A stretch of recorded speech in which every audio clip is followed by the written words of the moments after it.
First time I've seen you wearing a sport coat. Mr. Graves, how are you? A pleasure to see you. Hey, how are you? Good seeing you. Well, hi there. A new colleague.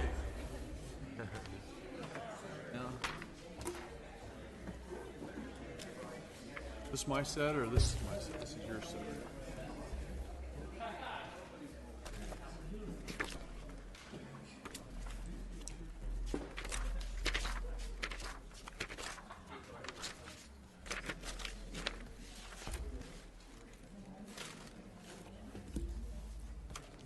We're supposed to have this up by now, but I'm going to follow up. I don't think a ticket was sprayed in. Can't be having updates on Tuesday because it's the board meeting.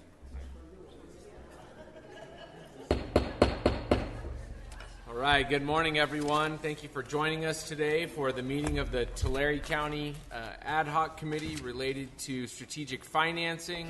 I wanted to get the meeting started before one of my colleagues walked in so that I could say he's actually late. Happy to oblige. Thank you for joining us, Supervisor Crocker. We will take up item number 1 on our agenda, which is public comments. At this time, members of the public may comment on any item not appearing on today's agenda. Public comment can and will be limited to 3 minutes. Is there anybody wishing to speak under public comment period? That was a long walk to come up here. Arduous. The obstacle course there. Good morning, Mr. Chairman. Dave Keeler, the retired administrator for Tulare County, and here essentially as an observer for this first item before the committee, but obviously directly interested in what the committee's actions will be, and mostly here to let you all know that we have spoken, Mr. Spada and myself, on this topic over the last several months. Sarah is very interested in supporting the concept of seeing the county address its unfunded liabilities. So if there's anything that this committee or Mr. Spada and his staff can use that we can be of help with the Tessera side, we're more than happy to do so. Thank you. Great. Thank you, Dave. Anybody else wishing to speak under public comment? Okay, seeing none, I will close the public comment period and bring it back to the board. Back to this agenda. We will move on now to item number 2 on the agenda, and that is the introduction of and report on retirement financing options. And I will look to my left at Mr. Spada. Yes, thank you, Mr. Chairman, members of the committee, ladies and gentlemen. It's my pleasure to introduce and provide a report with regard to retirement financing options. As briefly mentioned by the distinguished retirement administrator, Tulare County board members and retirement board members, as well as the staff of this office and the retirement staff, have been working on the issue of how to address the unfunded liability in the retirement plan for the past year or so. An ad hoc committee has been set up as between the retirement board staff and the retirement board, as well as the county, to try to address these issues. And there was a joint meeting in October as between the Board of Supervisors and the retirement board where the issues were discussed, outlined, and so forth. And this represents really the first comprehensive review by the county of many of the technical and detailed issues associated with what do we do in terms of addressing the county's unfunded liability. And in that regard, I wanted to thank the retirement administrator and his team for the tremendous help they provided in conveying information that will be displayed today that I believe, Mr. Chairman and members of the committee, that will be very helpful in your evaluation of this matter. So I want to thank Dave and his team. Next slide, please.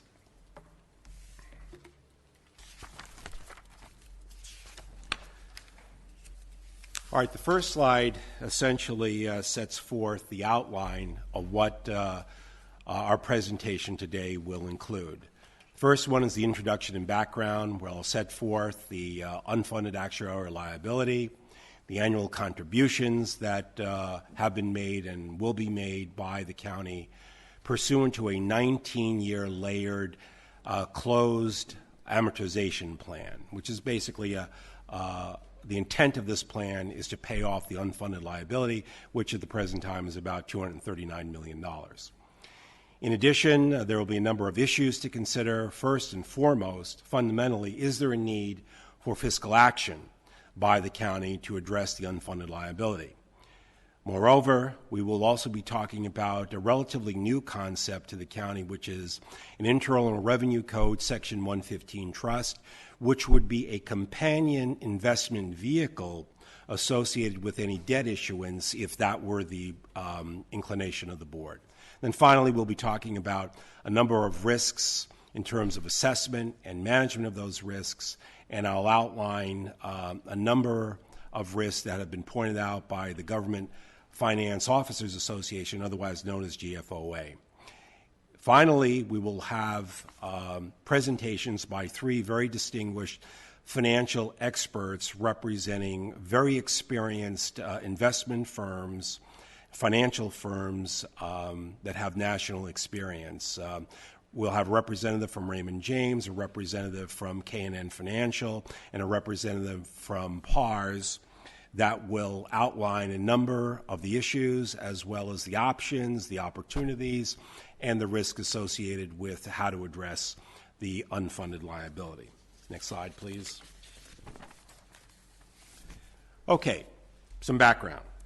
In terms of the unfunded actuarial liability, at the end of June 2015, the unfunded liability was $202 million. At the end of June 2016, that unfunded liability increased to approximately $239 million. In terms of annual contributions, the employees' cost in 2015 was 7.5%. It has gone down in 2016 to 7.39%. The employer's cost was 14.11%, and that increased to 14.83%.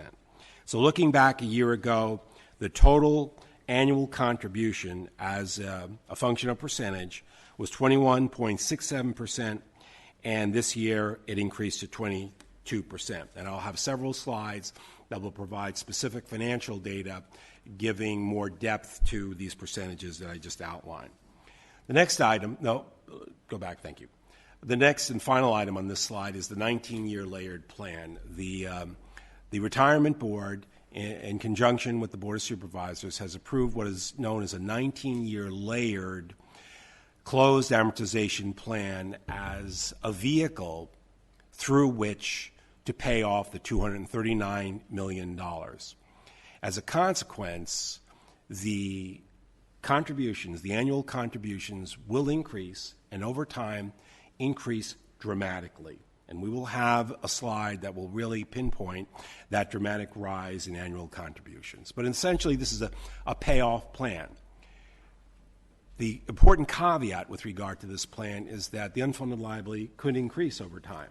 This is not necessarily a fixed or a finite amount, which after 19 years it will all be gone. It is conceivable that the unfunded liability, whether paid off or not, could still increase. Next slide, please. So the fundamental question, given the unfunded liability, is there a need for fiscal action? What is the experience of other counties? Well, a survey was done recently of about 20 counties, and 12 of them have pension obligation bonds, or about 60%. In terms of the funded ratio, Tulare County, and as you'll hear from our experts, is in a very good position, a very strong position in the sense that they're about 84% funded. There are many other counties that are not doing so well. They're in the 70s, the 60s, the 50s, but Tulare County is in the high 80s. However, that does not negate the fact that the unfunded liability is substantial and the annual contribution obligation, which is a function of an annual budget appropriation, is large and is growing. So a potential effect of Tulare County's plan is twofold. Number one, it could have the beneficial effect of paying off the unfunded liability, which then, over time, reduces the annual contributions. The negative effect, however, is that if the county does not meet its investment goals, that unfunded liability will increase. In addition, as a result of the 19-year plan, there will be an increase of annual contributions, and there could be an increase of unfunded liability if the investment returns, as expected, do not materialize. Next slide. The next 3 slides really give you the financial backup, the financial background, and I have to thank again Dave Keeler for providing this essential information in order to give you a true picture of really what is the financial impact of the unfunded actuarial liability. If we start with the first row, moving from left to right, we have a balance of about $201 million.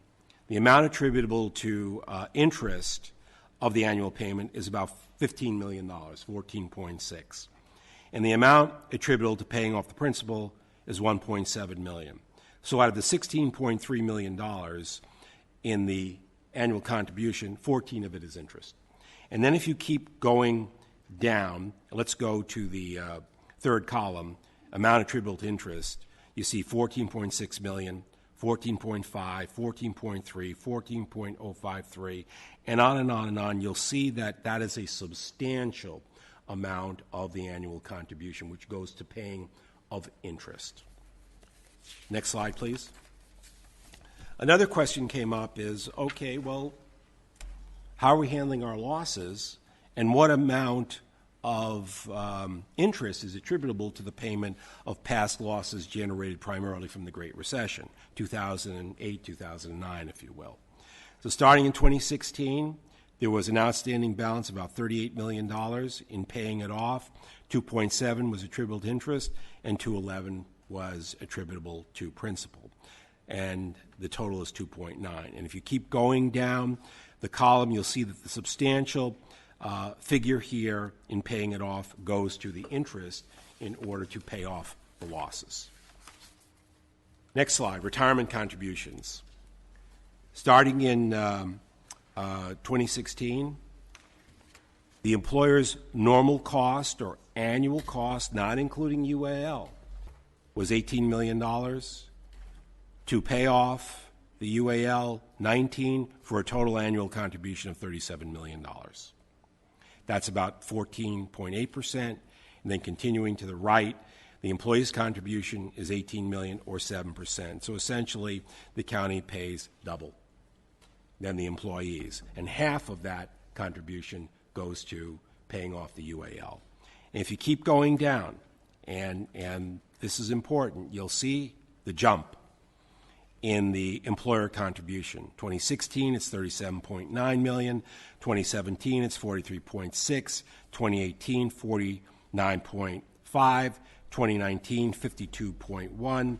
Then let's jump down to 2025. You see $70 million. Then we jump down to 2032, $86 million, $89 million. So you can see the staggering increase in the annual contribution attributed to the 19-year layered plan. So on the one hand, it's beneficial because you see us paying off the unfunded liability, but it's at a price.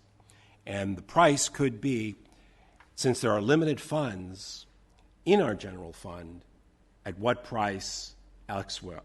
In other words, what is the externality, the external impact of paying off this huge liability to other general fund functions?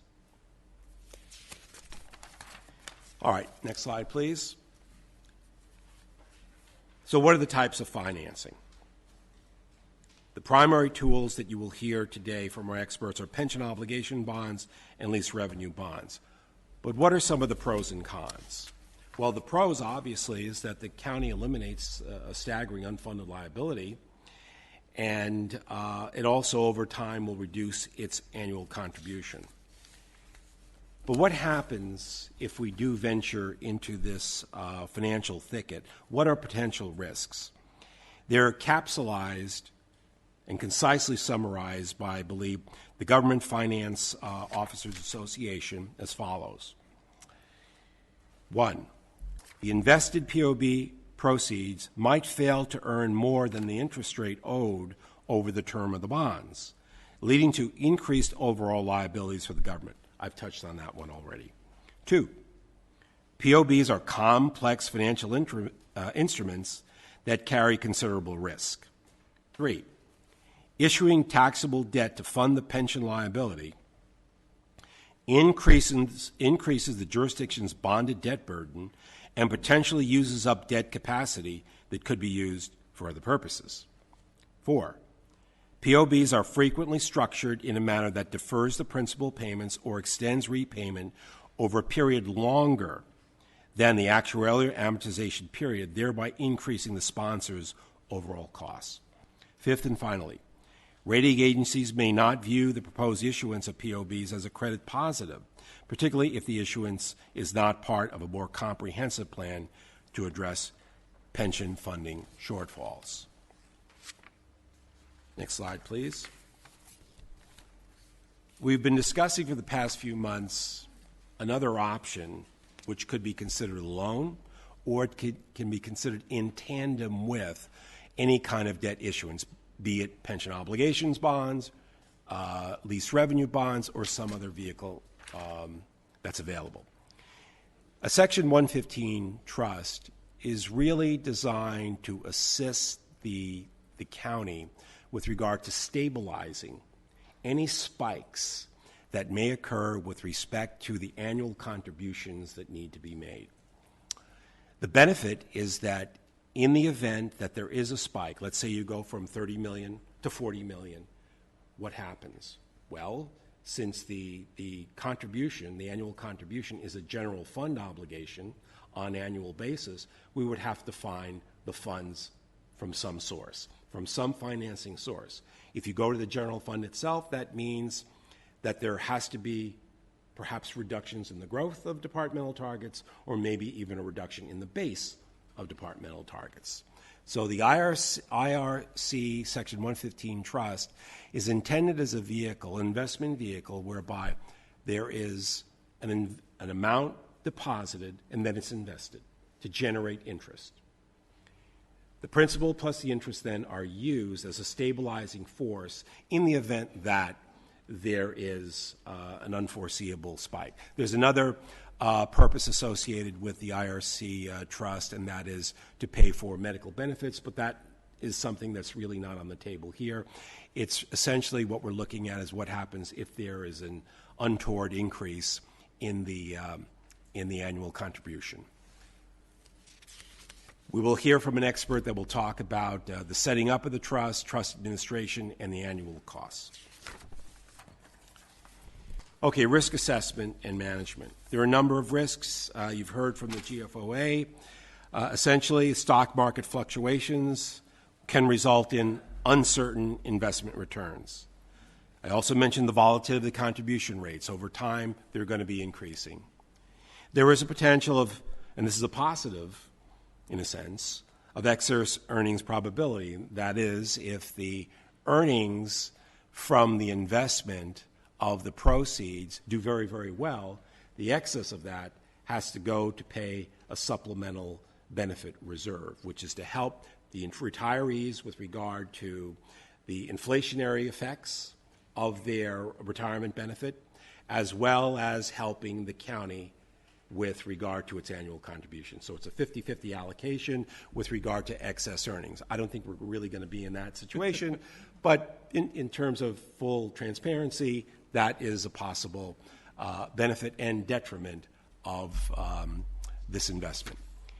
And then finally, there must be a continued payment of both the normal cost as well as the debt service repayment on any debt issuance. And if it occurs that the interest rates don't do well, we could be in a situation where we're continuing to pay high annual contributions as well as not making enough money in order to pay the debt principal and interest. Next slide, please. And as a result of the investment returns, as I mentioned, it could occur that the unfunded liability increases. And this leads to the probability. What we need to do from our experts is really have an assessment of what is the probability of the risk and an estimate of the costs if that investment risk does occur. In other words, we don't make enough money from the investment that is made. And the other potential risks will be outlined by our experts. All right, finally, Mr. Chairman and committee members, we're going to hear very shortly from 3 experts who have done a very thorough review of this analytical problem. And they're going to be giving a number of options. There will be a diversity of options. Hopefully what will occur is that the outcome will be clear for you to evaluate and thus make recommendations to the full board. So we'll hear from Raymond James, K&N Public Finance, and PARS, also known as a Public Agency Retirement Service. Raymond James is very experienced in investment and debt issuance for public entities. K&N is our financial advisor that will provide in part a review of the Raymond James assessment. And then PARS is very experienced in the Section 115 trust arena. So with that, Mr. Chairman, I'm happy to entertain any questions you may have. If not, we can go right to our experts. Any questions? I have just Mike, I think I know the answer to this, but when we look at this 19-year fix, it's like a promissory note. It's got a fixed amount. You pay the same amount like you do an amortization of your mortgage payment. When we show this growth, I'm assuming that's based upon the fact that we have this 10-year smoothing period, and so you're calculating into that the fact that we have known losses going forward. We don't know the exact amounts, but we know there will be because of the 10-year smoothing period. We still have losses we have not recognized from the stock market crash of 2009. Is that how we come to these numbers? Yes. Because, yeah, okay. I think it's like a missing piece of information. If you look at when we do these fixed-ended periods, they're like it's a snapshot in time. On this date, this is the actuarial assumed losses, all right, the unfunded liability. But we know going forward that we have to recognize now, again, that 10-year smoothing period, the losses that occurred back in 2009, 1/10 of those have to be calculated into our all of our calculations. So it's a little bit, without that kind of background, you don't really get to how come it gets bigger. I mean, how do we know it gets bigger? Well, we know it gets bigger because we still have yet to recognize a lot of very significant losses. We've had some good years. Last year, for instance, we lost 1%. So we know that there's good and bad. And as I have said, to me, the goal is to really look at how can we get our assumed rate of return down to a lower sum, a lower rate, so that we have a higher probability of meeting the target, and therefore helping make our whole system more robust. But I just wanted to make sure I understood that's how we come to these numbers. It's based upon the smoothing process. Yes, thank you, Supervisor Worley and committee members. You're absolutely correct. Over time in the 19-year plan, those losses that have been incurred as a result of the smoothing period are incorporated for payout or payoff, if you will, within that 19-year plan.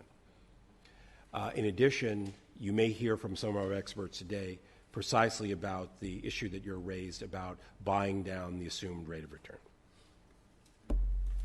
And we also have to be cautious that even if we do buy down that assumed rate of return, if the retirement board, under the guidance of the current esteemed chair, does change the assumed rate of return down to, say, 5%, it's a very drastic move that we're going to have to respond to as a county in a very drastic way, I think. And I just don't know if he's stable enough mentally to guide the organization in a way that he won't require such a large contribution from the county. I'm looking at Roland Hill in the back, just making sure he's seeing that I'm talking. Okay, great. All right. So that's all the questions and comments. Supervisor Crocker, you want to say something? Actually, talking about the contributions over the 19-year period, like Supervisor Worthley was, on the last column, it shows the employee rate. So what was the methodology as far as that remained fairly stable, or actually the employee rate went down? So why is that? Why wouldn't that be a part of the consideration as far as having that increased as well? It is part of the consideration. However, as a practical matter, the employer, pursuant to law, has to pay more items than the employee has to pay. For example, the employee doesn't pay for the unfunded liability. The employee doesn't pay for the recognition of the losses. That's why the contribution percentage is double.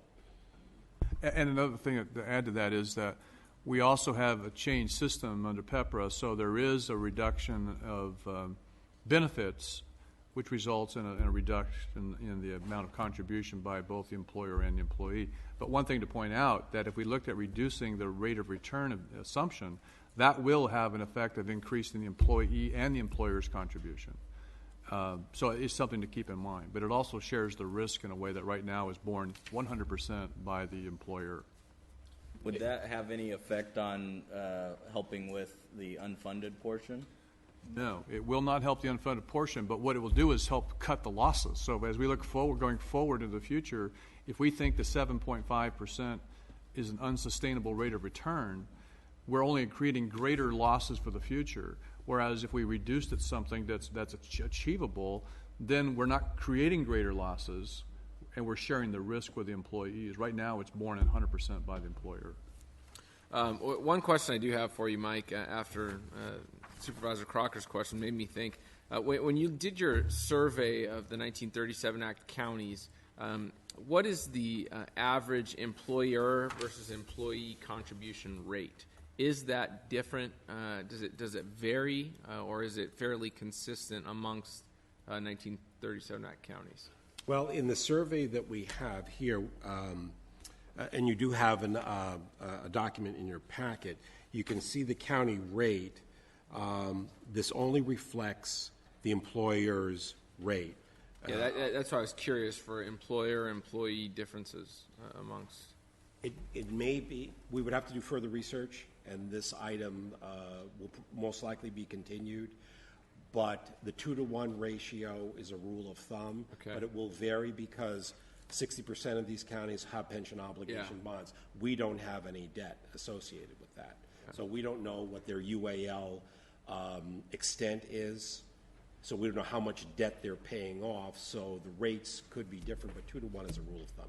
Yeah, and the reason I ask is because we always do salary surveys as we go through the negotiations process and determine pay adjustments on a given year, pay increases on a given year.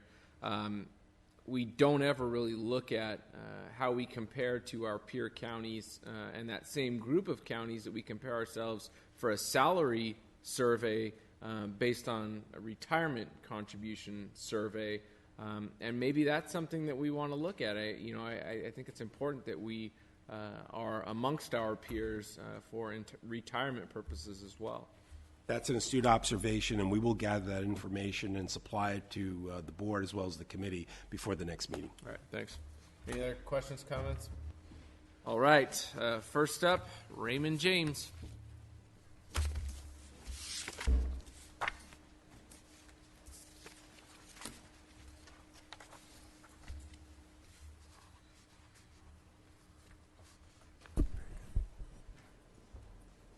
Welcome to Tulare County again. It's been a while since we've seen you.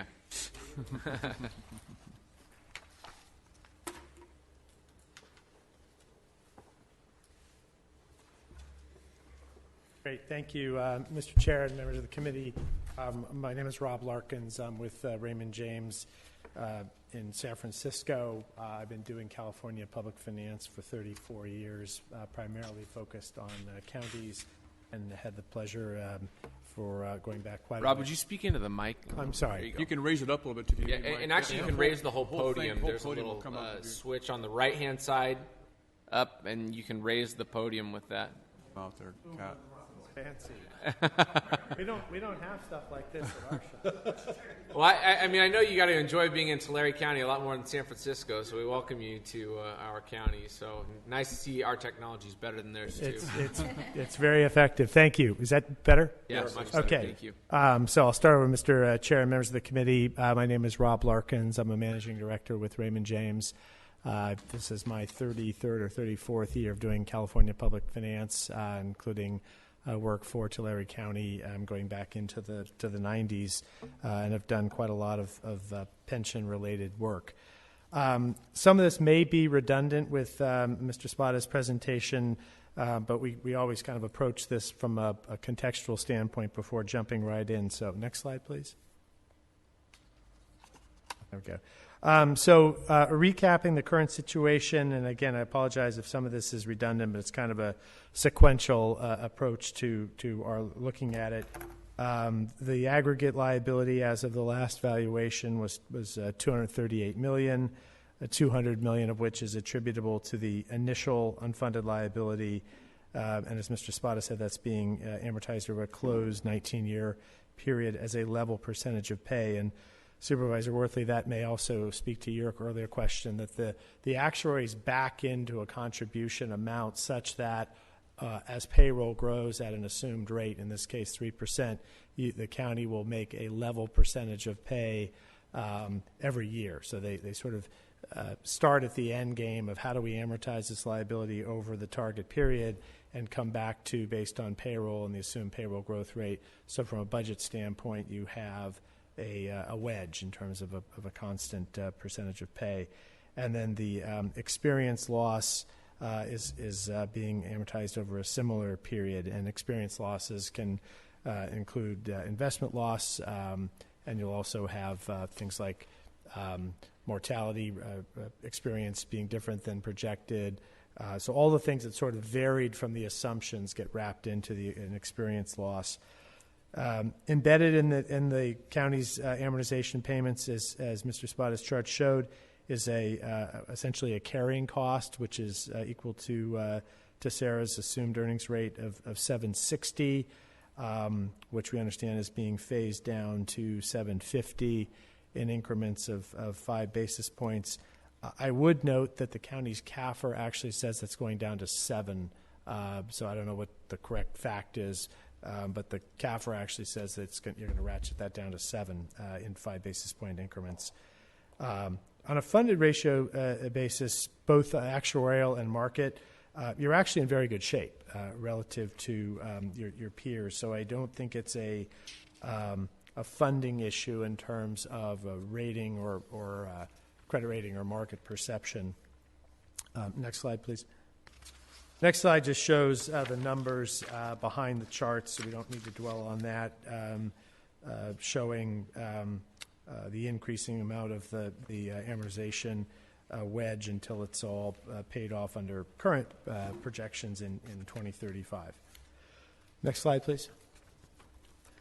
Looking at the total cost, looking at layering on top of, or in this case, I guess it is on top of the normal cost. So to really give the true dollars out the door budget impact picture, we look at this. Now, it's interesting. The county's actual debt burden is pretty low, and so oftentimes in other counties, if you take this and then layer it on top of their debt, it's a much bigger obligation. But the county's in a fortunate position that other than the Millennium Fund debt, there's no outstanding general fund debt service. Next slide, please. That's just the numbers. Okay, so going to the next slide, please. Putting the costs into context, what we did here was take those prior total pension contributions from the prior pages and said, what's that look like as a percentage of the general fund? We took the fiscal 17 general fund budget and we grew that at 2%. And not surprisingly, if we grow one number at 3% and another at 2%, at some point the prior is going to represent an increasing share. You've got a pretty big general fund budget, though, actually. And so in looking at the percentage of that which is going to be consumed by costs, it certainly grows from the current fiscal 18 of about 5.6% to 6.5%. But because you have virtually no other debt than the Millennium Fund, which is arguably self-supporting from tobacco, if this were your total debt service burden, we would tell you that's moderate. It's actually, if you look at other counties and forgetting pension, but just their debt service burden, debt service as a percentage of general fund in the 6% range is really quite moderate. In terms of options, the next slide. And there's really probably a limitless set of options, but we tried to focus on ones that are have either been used or, in our experience, we've seen.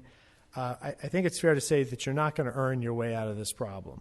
That we mapped here on the right side a distribution of investment return assumptions for the Center for Retirement Research at Boston College, which is one of the leading think tanks on public pension issues. And what this chart shows is that since the early 2000s, there's been a significant migration towards lower earned, actually assumed earnings rates. That in the 2000, you can see then the sort of mustard yellow color, that the majority of plans nationally were assuming 8%.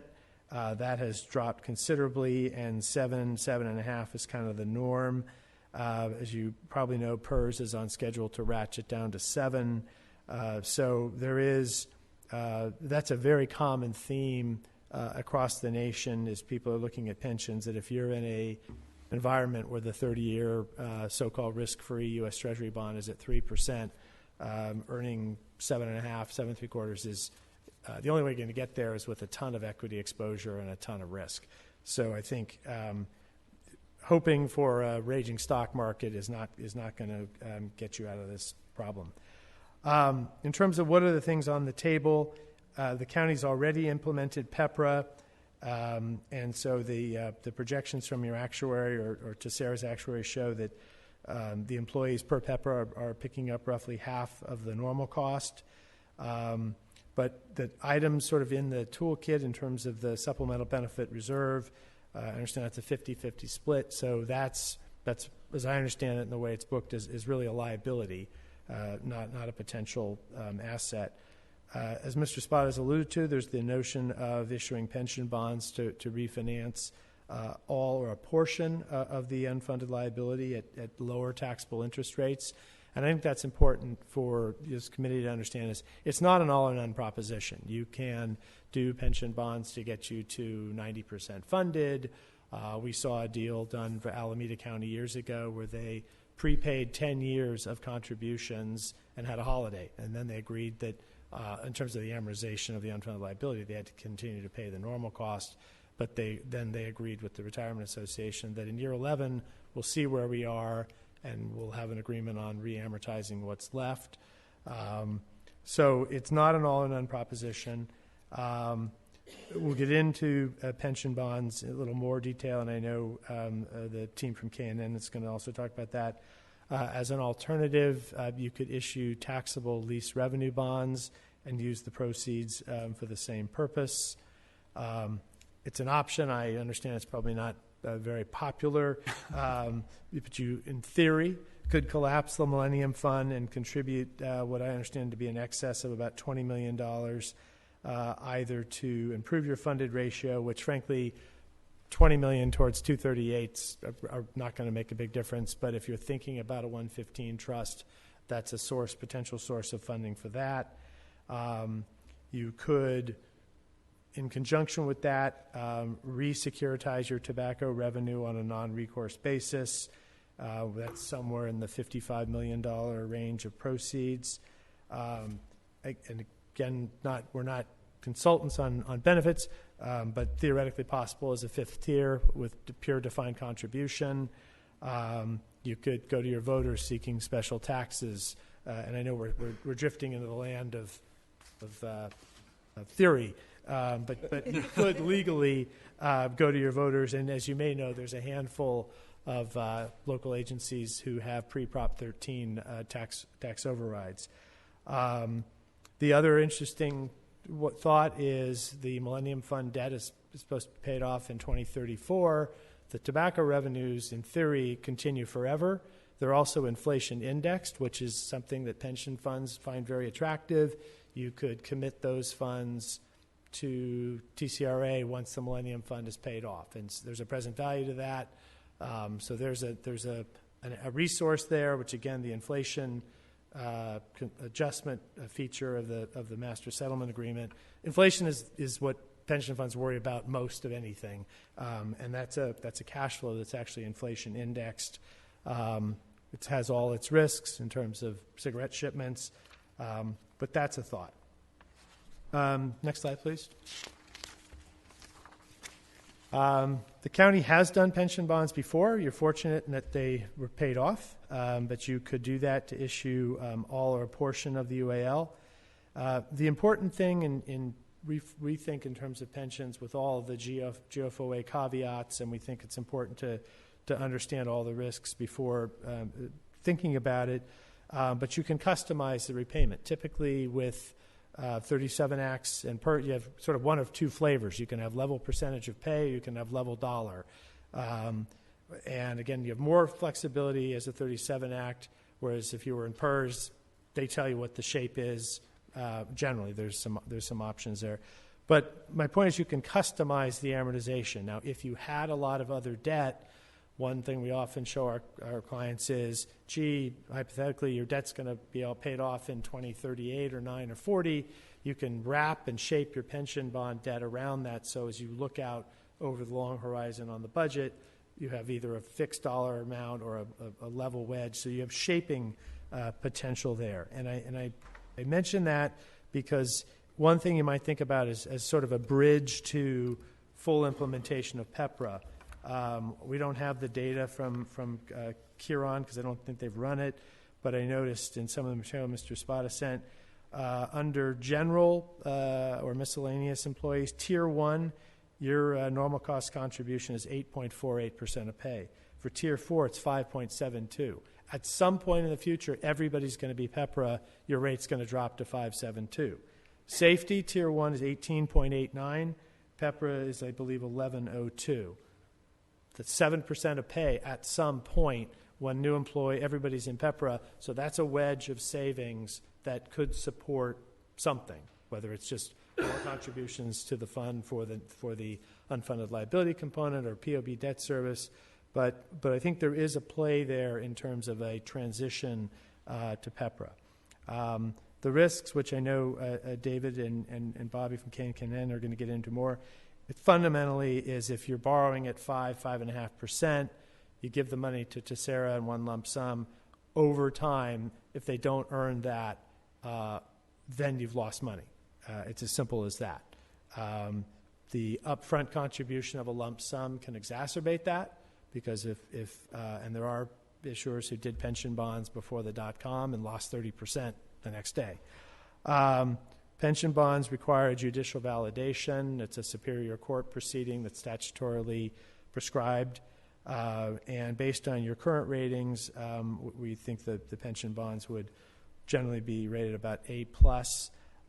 And unlike prior financings the county may have done, that they're not currently insurable. The bond insurers in the wake of Stockton and San Bernardino won't insure unsecured POBs because it didn't work out very well for them. Alternatively, you could issue taxable lease revenue bonds for the same purposes. Your capacity there is really limited to having unencumbered assets to secure the lease revenue bonds. And for the information that Mr. Spada's office provided, many of your most essential assets are encumbered by the Millennium Fund financing.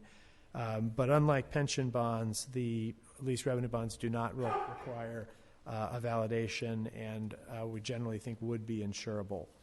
I mentioned the Millennium Fund idea and also I mentioned the notion of re-securitizing tobacco or just committing that revenue stream to Sarah.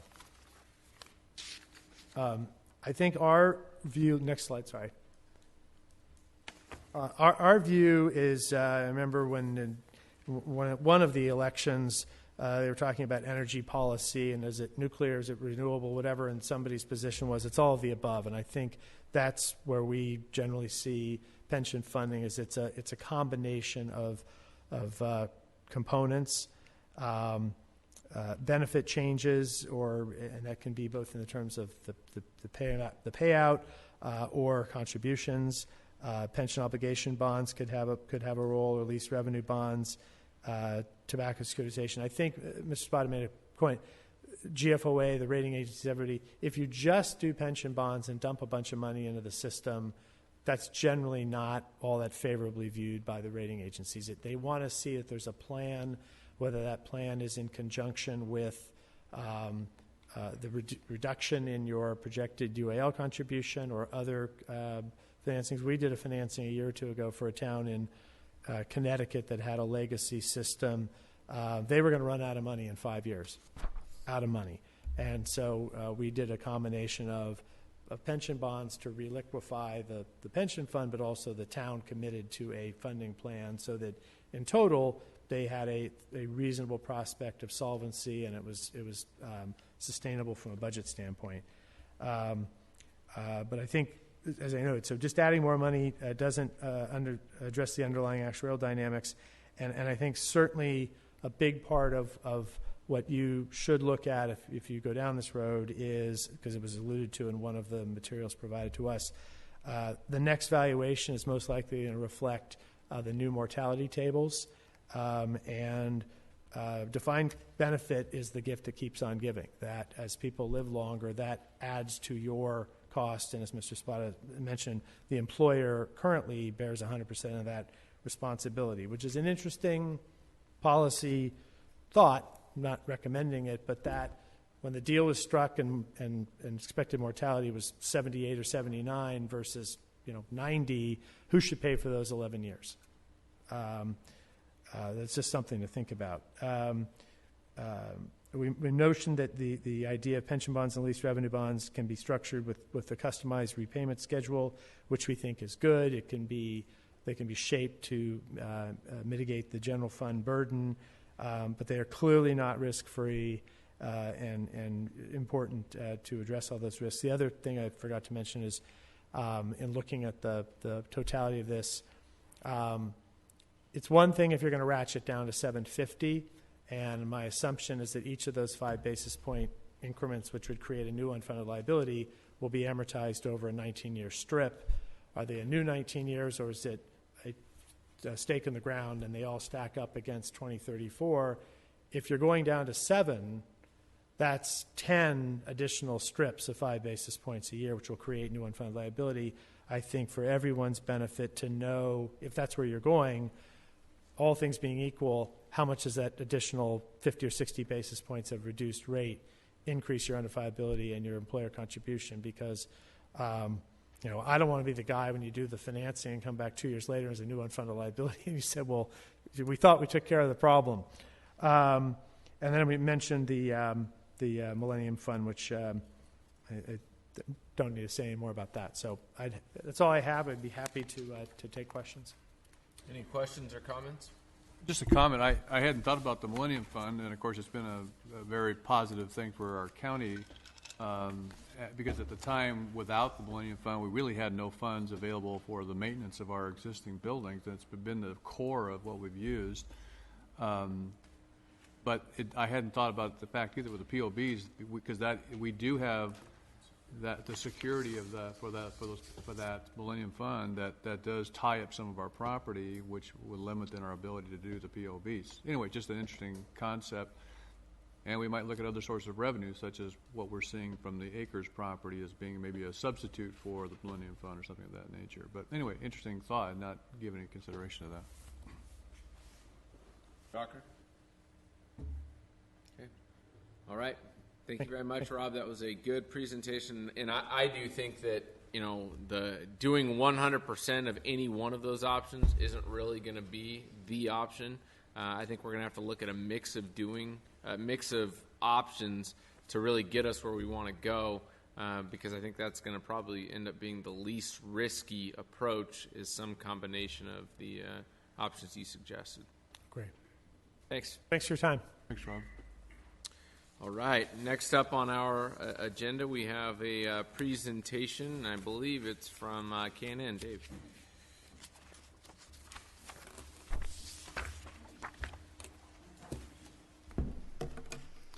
Good morning, Mr. Chair, members of the committee, staff. David Leifer with KNN Public Finance, joined by my colleague Bobby Chung. And we're going to add to what's already been said, try not to dwell too much on what you've already learned today. Just a quick, by way of background about K&N Public Finance, we're a municipal advisor. We play a slightly different role than the underwriter role that Rob represents at Raymond James. We work constructively and cooperatively when brought together on financings. But our role, as recently defined under the Dodd-Frank Financial Reform Act, is we have a fiduciary duty to our municipal clients. So we have a legal fiduciary duty to put your interests ahead of our own interests. So the idea in Congress's mind was to ensure that municipal issuers, borrowers, have somebody sitting on their side of the table to provide objective analysis and advice. So that's our role, is to provide information, similar to what Rob's been doing as well, and to support your decision making. We're not obviously going to be decision makers, but we want to make sure you're fully informed when you do make decisions. So the other comment I want to make up front is just we're going to take a little bit of a deeper dive into the pension obligation bond option itself, and then I'm happy to comment also on 115 Trust and a few of the other things that have been said. But this is a primary tool that many counties have, as you know, and states used across the country and in California. So I feel like we probably want to take a little bit of a deeper dive. And again, by way of background, we are also advisor to 20-plus other counties, many of your neighbors, many of which have done pension bonds and some of which looked at it and passed on it. So we have a little bit of perspective on what some of your neighbors and colleagues have done. So briefly, just to make sure we're all on the same page about what a pension bond is, we've thrown this term around, but let's just be clear. It's a debt issuance to extinguish some or all of the unfunded liability. It's typically issued on a taxable basis under the tax rules, given that proceeds aren't spent on capital the way they would be if you did a financing for a new jail or a courthouse or something like that. You borrow money, you deposit the money with the retirement system, and the retirement system, of course, invests it along with its other investments, presumably in a mix of equities and fixed income securities. Just want to be clear that with a pension obligation bond, there is no pledge of real property that's required, so we can do a pension bond without real property. When we do a lease revenue bond, that's when we need to have a piece of real property. And so, in my view, the question of using a lease revenue bond versus a pension bond is a relatively minor refinement, and something, once you've decided that you do or do not like the idea of borrowing to put money in the pension system, then we can talk about what's the right tool, whether it's this taxable instrument here or a taxable lease revenue bond where you need to have some collateral to pledge. And there's some benefits, but... Quick question on that, Dave. On the property that has to be pledged, does it have to be 100% unencumbered property, or can it be property that's partially encumbered? If we're talking about, again, for a lease revenue bond, which is the tool that would require a pledge of collateral or real property, it would need to be unencumbered. So the investor would have a right, generally they have the remedy in the event of a default to relet, to take over that property. So if there's already an encumbrance and they were in a second position, that wouldn't work. Okay. Yeah. But again, on a pension obligation bond, it's a slightly different legal basis for issuing. You're actually extinguishing a debt, so it's under the state refunding law, and therefore there isn't that same pledge that's required. Though I will say, as we've gone through the Stockton bankruptcy, the San Bernardino bankruptcy, where pension obligation bonds investors ended up getting pennies on the dollar, there's perhaps a dimmer view from an investor perspective on pension obligation bonds, which may be why Rob and others have mentioned lease revenue bonds as an alternative. And both the general fund really is behind the commitment to pay, but again, in that lease revenue bond, you have this piece of real property that an investor can foreclose on, and we've seen it happen. Really, in Stockton, before the bankruptcy, I believe Wells Fargo was a bondholder on their lease revenue bonds. The city defaulted on those bonds before bankruptcy, and the city, Wells Fargo, came in and took over 2 parking garages, and I don't know what they've done with them. They're going to sell them or operate them, but it's real collateral. Just real curious, Mr. Chairman, if I might.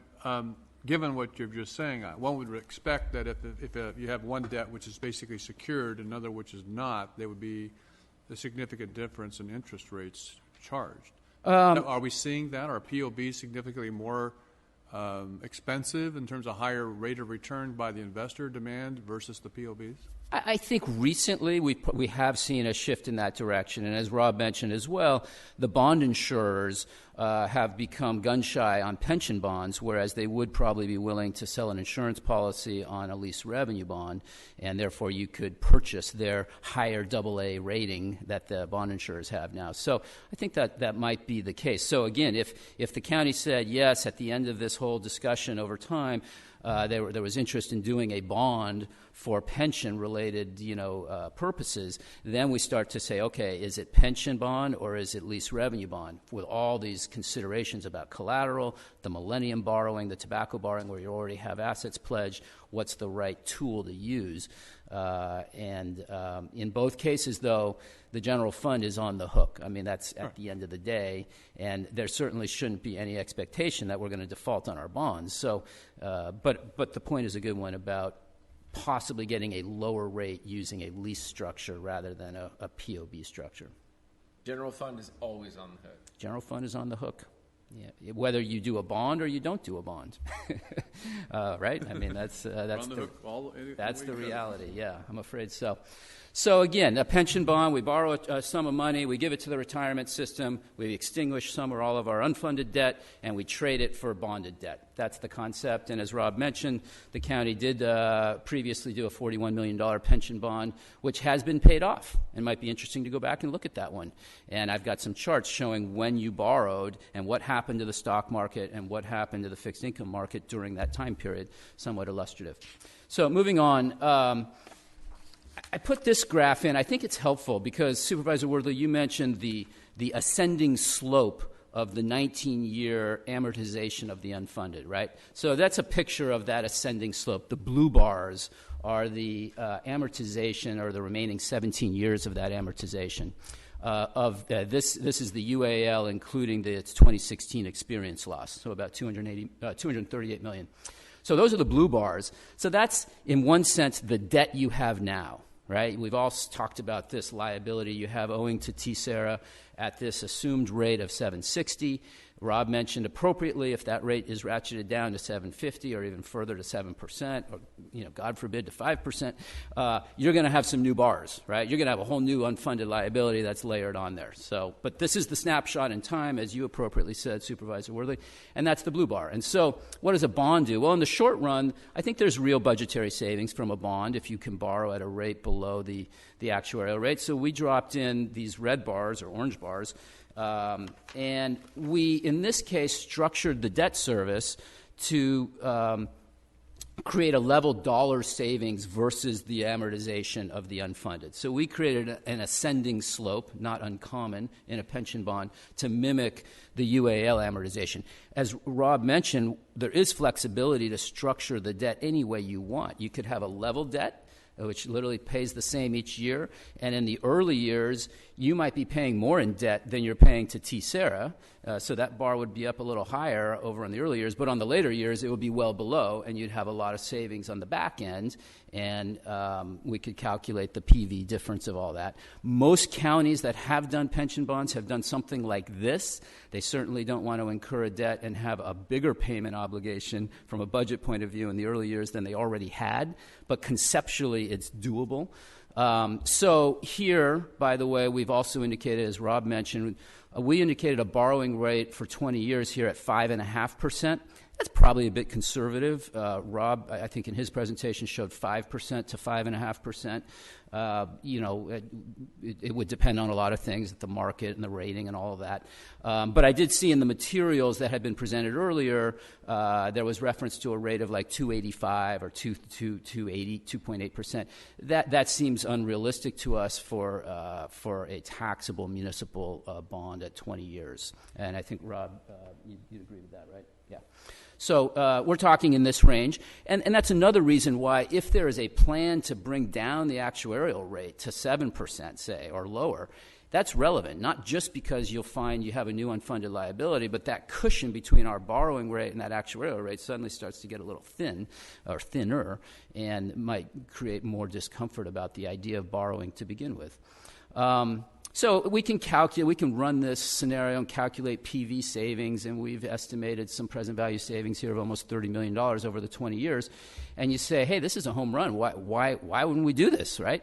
Well, the reality, of course, is that with that $238 million that we give them, if there were some losses or there were earnings below the actuarial rate, there'd be a new blue bar. You'd have a new unfunded. So you'd have the red and orange bar plus yet another blue bar. And that has happened to many of our clients. Kern County, Fresno, others have done pension bonds and have found that they then faced a new unfunded liability a couple years down the road, and people sitting in your chairs were saying, hey, what happened? I thought we paid this off, and there was this sticker shock and political sort of eye-opening experience when the realization occurred that those blue bars are not fixed. And there's no guarantee. It's a moving target. What happens because of the investment of the money that you give over to the retirement system? So on my next page, Dave, before you yes, go sir. there, one thing I'd like to comment on, because I know a lot of times people say, well, I mean, in a simplistic way, they say, okay, so let's give the retirement board $100 million, and then they lose $100 million. They lost it. Yep. They didn't lose your $100 million. No. They lost a percentage of your $100 million because you still have that obligation. They lost $100 million on the total portfolio. It wasn't the $100 million you stuck in their portfolio. Not just your $100 million. Right. Correct. So we need to understand that it's not all or nothing. Yes. But I think there's some misunderstanding about that. Well, if there's a danger in giving them $200 million, they could lose $200 million. Well, if they lost $200 million, they still are going to lose $200 million, and we're still on the hook for it. It's Yes. just that it's not going to be on the basis of the bondedness that we gave them, the bonded fund. It's on the basis of the total portfolio lost $200 million. Yeah, Guess who's on the hook for it? Yeah. At 7.7% interest or 6 interest? Us. You get to pay it again. So I mean, That's right. that needs to be part of the discussion, because I think there's some misunderstanding about the idea that giving them $1 and they lose $1 means they lost $1 we gave them. No, it means they lost $1 in the total portfolio. And the total portfolio. Yeah, I think that's fair, and it'd be interesting to hear from the retirement system who's here afterwards, if desired, to address how that works. But that's assuming they only lose $100 million. Of course, if they lose more than $100 million on the total portfolio, then it's a bigger chunk. But you're right; it's a chunk of the $100 million the $200 million that you hand off that gets lost. And I think the point that we only want to make, again, is that this idea of 29.4 million present value savings works when we're refunding a lease revenue bond on your admin center. That's a fixed debt. You know the debt service. We can, or on a home mortgage. Okay, you do a refinancing your home mortgage. You had a fixed rate mortgage. You refinance with a lower fixed rate. You lock it in. Done. This introduces a little bit more uncertainty as to whether those savings will or will not occur. And so what I say here, I think, not rocket science, but the long-term savings will depend on the long-term investment returns. And you really won't know till the program's over, and you could go back and look at it. But again, unlike a traditional bond refunding, a pension bond doesn't lock in savings. And over the long run, a pension bond can accelerate the earnings in the system and shrink the unfunded liabilities. So if you have money in the system and you were paying biweekly, your unfunded liability is being paid biweekly through payroll, right? You're amortizing it at 7.6%. It's being dollar cost averaged into the system. And each, period, they're buying and selling securities, but buying and buying, in different markets. Here, you're putting a chunk of money in at once. And so that can supercharge the returns, or it can supercharge the downturn, if you will. Because you're putting, I was talking to Bobby on the way. He just had a baby, his first baby, and we're talking about college funds and 529s. I was like, you probably want to start a 529. If he had $100,000 lying around, do you put it all in at once, or do you put it in over time? The stock market's pretty hot right now. So anyway, that's the same concept, right? Same concern. So I think I've sort of highlighted that whether the pension bond's going to save you money over time is going to depend on what the long-term investment return is. And then a little further on investment risk, and then I'll close it off. But the pension bond is what I like to call an arbitrage risk play. Because on the one hand, you're able to borrow at a lower rate because you're a fixed income borrower, and you're a county, and you've got the general fund behind you. And you're able to earn more in the retirement system because they're investing in corporate securities and equities. And that's a risk trade-off. You're taking the low-risk credit profile of the county and investing the money on a higher risk credit profile of investments. And then again, the market timing really matters. And Rob mentioned this, but I had clients like Santa Clara. They did a pension bond in the late 90s, 99, and the stock market tanked pretty quickly after that. You guys nailed it well on your first deal, along with Kern and some others, and probably did very well. The market took off early on. And so, again, the pension bond will accelerate these gains and losses rather than dollar cost averaging into the market. And just real quickly, and I'll wrap up. Here's a chart of the stock of the S&P 500. Is certainly one metric for the stock market. And you can see when you guys did your pension bond, I didn't work on that deal. It sounds like Rob did. And then where the stock market was at the time of the bond maturing, you certainly had a nice run up in the early years, so that had to have helped a lot. And then you had a couple of dips along the way as well. It looks like still, well above where you ended up. But one would have to sort of go back and chart the average returns and figure out how you did. It looks like you did well. But cautionary, right? Look where we are now. Who knows how much higher it goes and how many dips there'll be along the way. So, when you issued the first time, it was probably at its highest point that it had been in a long time.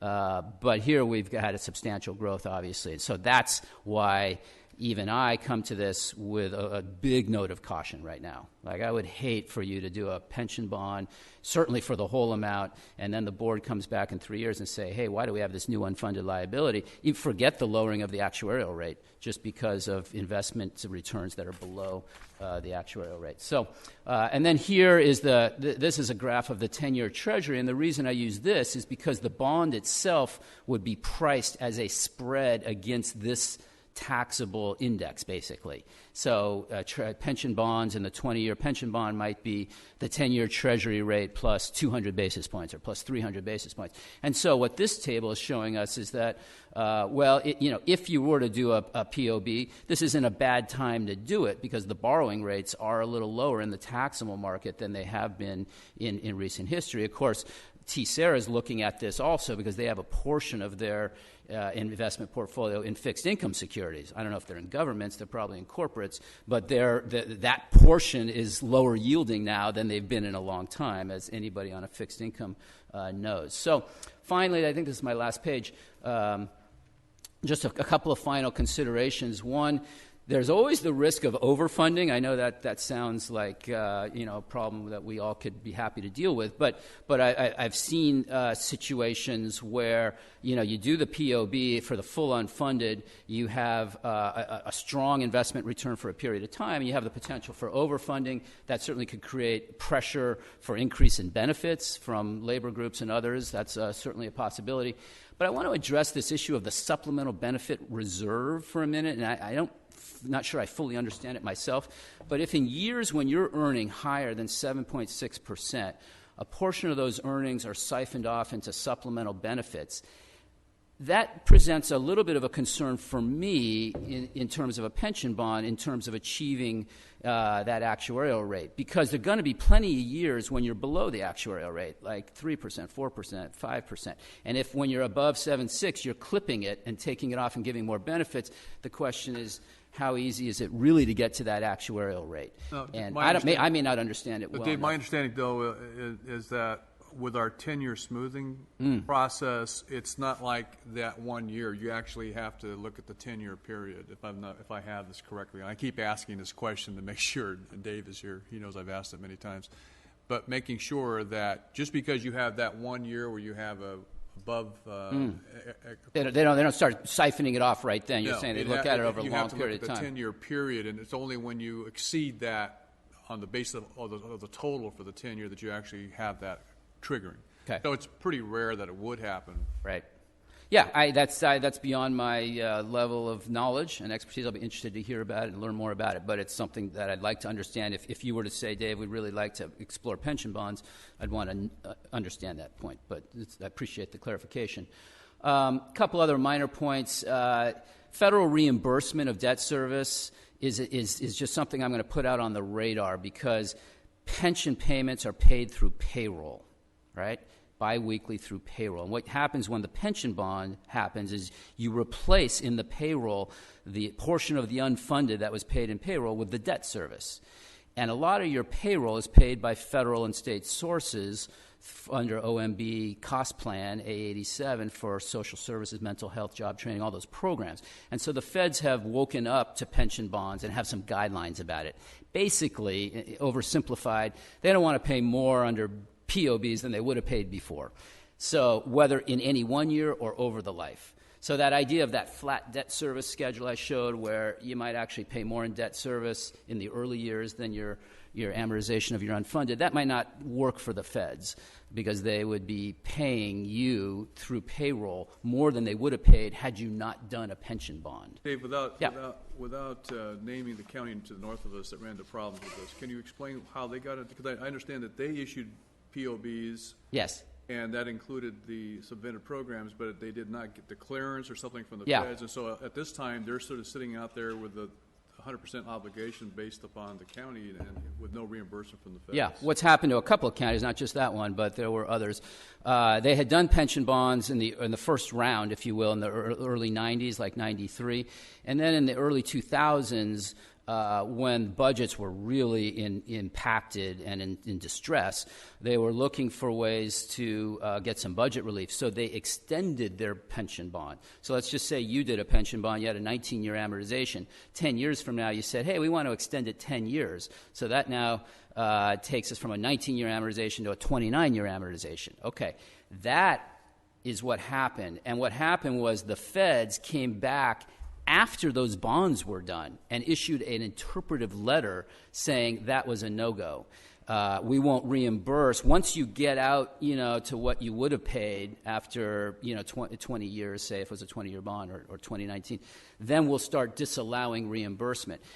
I think it was a little unfair because the guidance letter came out after the deals were done. I think that's the basis of objection that these counties have. It's like, look, we'll play by the rules, but you got to let us know. They're saying, I think, hey, this is just an interpretation of a rule that already existed, but really the rule had never addressed the refinancing of pension bonds, and so there was a lack of clarity there. So you're right, it's an issue, and it's one we're really mindful of.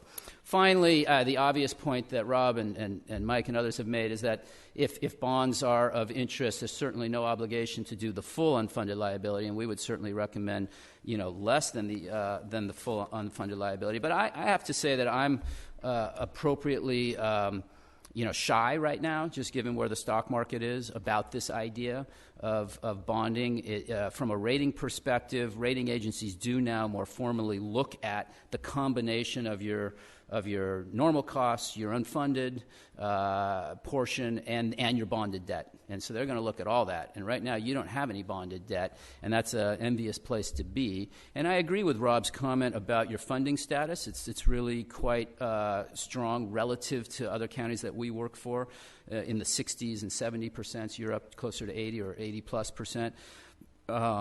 The Section 115 trust is an interesting idea. I think the idea of possibly taking some of the money out of the excess out of the Millennium Fund, if it's not already accounted for and pledged to something, is an interesting one. And taking that $20+ million, and then the question is, what's the right use of that money, right? Is it a 115 trust? Is it prepaying, TSERA? Is it paying off some other debt? I don't know that you have any other debt. So that is intriguing to me, to help you go from that 14% of payroll to that 21% of payroll. This can help clip the volatility there. So I think that's interesting to me. And I think that covers most of what I wanted to say.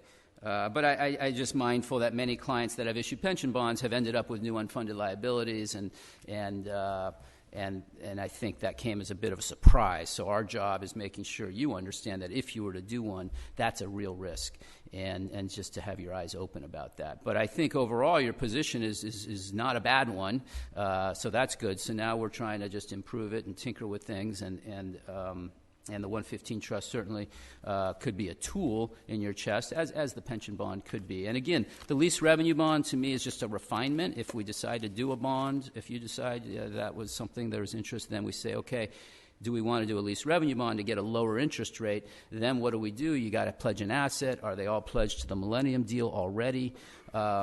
One interesting, question I had, and then I'll stop talking, is just about the Millennium deal. I don't know how it's invested, that enterprise, the trust, if you will, the money. If one felt that there was more flexibility in investments in the 115 trust, that you could do more with the investments there, then maybe collapsing the Millennium deal isn't a terrible idea, and taking either the excess or even maybe the tobacco settlement revenues each year. You could start, putting into a 115 trust each year that were otherwise going to pay the bonds on Millennium, where they maybe will earn more because they're in a 115 trust. But I know you've had great success with the Millennium Fund, and I certainly don't want to tinker with success. So I think I'll stop there. Any questions? All right. Real quick before we get to Mike, I wanted to call up Dave, if you want to come up and clarify on a couple of things that Dave Leifert asked about regarding the supplemental SRBR and some of the different points that he made. I think that would be appropriate. Was there anything specific, Mr. Vanderpool, that you... Just basically explaining, and I know Supervisor Worthley had a question about addressing all or just part, so if you would just comment on that. So if I could maybe go back to some of the earlier questions even. Sure. You had asked at one point if there was any information that showed what the average employer contribution rate was for the 2037X systems. And on page 35 of your materials, that table does provide that average. This is a little bit dated because it's the prior year's actuarial information, but it shows that the average county contribution rate was 32% of covered payroll. I'm looking more on the employee side. And on the employee side, it's probably right about between 7.5% and 8%. Okay. The table does not show the pension obligation bonds that are additional costs by the plan sponsor that have to be paid into the plan. So Tulare County's contribution rate at 14%, at this 14.11% to be more exact, at this particular point in time was easily the lowest employer contribution rate of all the county plans, and remains so because rates are only going up for all county plans, not just Tulare's, due to the unfavorable investment returns that were experienced in 2016. You asked a little bit about the SRBR and the structure of the SRBR. In essence, Supervisor Worthley has it exactly right. The SRBR is based on our actuarial amortization or earnings, and so the 10-year smoothing, the actuarial smoothing that we use, is what impacts the division between any excess earnings. And there will not be excess earnings until all of the prior 10 years worth of losses are covered and we have a new period of gains that can then be split between the retirees and the county or other plan sponsors. The other thing that I would just like to add is this problem that we have between the assumption rate that Tessera uses and its investment pool to achieve that rate. And what we're talking about here, using the pension obligation bonds as a possible source of paying down the unfunded liability. I agree with the previous speakers that if the approach were to take a pension obligation bond amount and dump it into the retirement plan, that you would quite possibly be concerned over the results in the years that follow, simply because by nature the investment pool of the retirement system is the most volatile of all of the investment pools that the county participates in, be it your Millennium Fund or any of the other funds that you have. And it's designed that way, a large part on purpose. And that's because there's this constant push back and forth between wanting to fund the retirement plan, which is has no end to its life potentially, and do so in advance of the benefits being paid, and on the other side, keeping a rate of investment returns that's somewhat reasonable. The county has not been upset with the plan for maintaining an assumption rate of between 7.5% and 7.6% currently, because it helps to keep your contribution rates low or lower. So finding the happy medium between those two is part of the challenge that the trustees have, and that's one of the reasons why we meet with your board on an annual basis to discuss the actuarial assumption. But keep in mind that with the layered approach that we're now following, this 19-year layered amortization, there is each year is going to be treated as a piece unto itself. So if we have a year like this one in which at least through 3/4 of the year we are making much more than our assumption rate, there is a strong possibility that by June 30 we will see an overall actuarial gain, which is the net amount of prior losses factored into the year, any increases due to mortality, but offset by investment returns. So there is a real possibility that will be from year to year that there will be an increase in the unfunded liability or a decrease.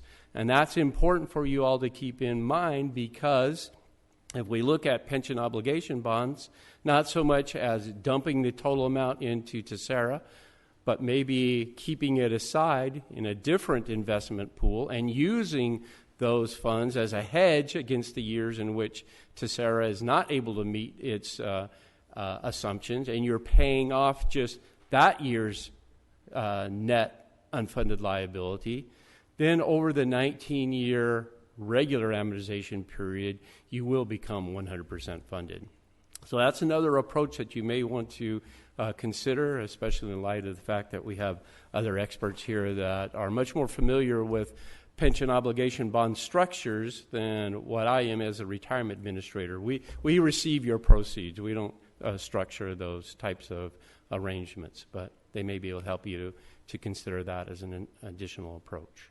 Sure. Mr. Chairman, I do have a question. Okay, so I'm trying to wrap my mind around this idea. When we set out the 19-year layered approach, we used an actuarial assumed unfunded liability of $200 million, roughly. Yes, at the time. Mm-hmm. At the time. So now we move forward 1 year. Do we not take the same 10-year smoothing process to determine what is the unfunded liability at that time? In other words, in a given year, we may have a year like this year where we'll make more. But the overall 10-year smoothing process will still show a loss.